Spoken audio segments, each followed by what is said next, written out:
Once upon a time in the great city of Babylon lived a Hebrew man named Daniel. Now Daniel was faithful to God. He prayed 3 times a day, facing Jerusalem, and he lived a righteous life. And because he was so faithful, God blessed him and gave him favor and wisdom in the eyes of King Nebuchadnezzar. And so Daniel rose to a place of prominence in the kingdom. Now it happened that after Nebuchadnezzar, another Hebrew, Cyrus, became the king of the empire, which was now called the Persian Empire. And this king's name was Darius. And he really liked Daniel. He thought Daniel was a wise man, and he appointed him over all the wisdom and understanding of the vast kingdom. Now this made the other court leaders, these jealous officials, angry, so they went and found a way to get rid of Daniel. So they went to King Darius and they said, "Hey, look, all these people that you have put over the kingdoms are plotting against you. They want to overthrow you and replace you as king." And Darius was like, "Oh no, I can't have that. Whoever is plotting against me deserves to be thrown into the lion's den, right? That's only fair." And so Darius made a law, a decree that went out throughout the whole kingdom, that whoever asked any other god for help besides Darius, they would be thrown into the lion's den. And he actually wrote the decree on tablets and he put them in the king's library, which was like the Instagram of the day. Everyone saw the decree. Everyone knew about it. It was really popular. So then Daniel, even though he was over the whole kingdom, he still kept on praying like he always did, 3 times a day, facing Jerusalem. And some people saw him praying like that and they were like, "Dude, you're not supposed to be doing that. The king's decree. Remember the king's decree." And Daniel was like, "Yeah, whatever, I'm not listening to that. I'm going to keep on praying to my God." And so those people went and told King Darius, "Hey, dude, Daniel, he's not following the king's decree. He's praying to his God. He doesn't care about you. He doesn't care about the decree. He's breaking the law. What do we do?" And Darius was like, "Oh no, you don't break my laws. You don't just go around breaking the law.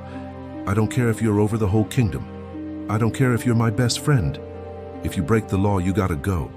So he had Daniel brought before him and he was like, "Daniel, you broke the law. You didn't follow the king's decree. You could ask any god except for me. But you went and you prayed to your God. What do you have to say for yourself?" And Daniel was like, "Yeah, I've been praying to my God since forever, and I'm going to continue to do that. I don't care what you say. I'm going to pray to my God." And Darius was like, "Whatever you say, you're going into the lion's den." And Daniel was like, "All right, cool, thank you, have a good day."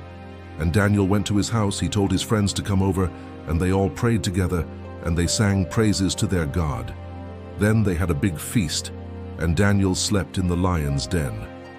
And that night an angel of God came and shut the mouths of the lions. They couldn't do anything to Daniel. In the morning, Darius came to the lion's den to see if Daniel was dead yet. And when he got there, Daniel wasn't dead, he was sleeping. And Darius was like, "Oh my God, oh Daniel, you're alive? What the heck? Why are you alive? You should be dead." And Daniel was like, "Oh yeah, my God is pretty strong. He protects me, he watches over me, he keeps me safe. He's the most amazing God ever. You should trust in him." And Darius was like, "Okay, I believe. I believe your God is the one true God." And Daniel was like, "No, actually, he's not only the God of the Hebrews, he's the God of everyone. He wants everyone to know him and he wants everyone to trust in him." And Darius was like, "I want everyone to know that I am king. And so let's throw these jealous officials into the lion's den." And that's exactly what he did. Those guys ended up getting eaten by the lions and they got what they deserved. Now, after that, Daniel continued to serve the king. He remained over all of the wisdom and understanding of the kingdom. And this story teaches us a few things. One, no matter where you live, no matter what culture you're in, no matter what time period you're in, you can still trust God with everything. Daniel was in a very unique position, right?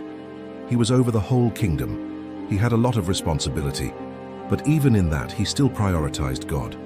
And so wherever you are, whatever you're doing, remember to put God first.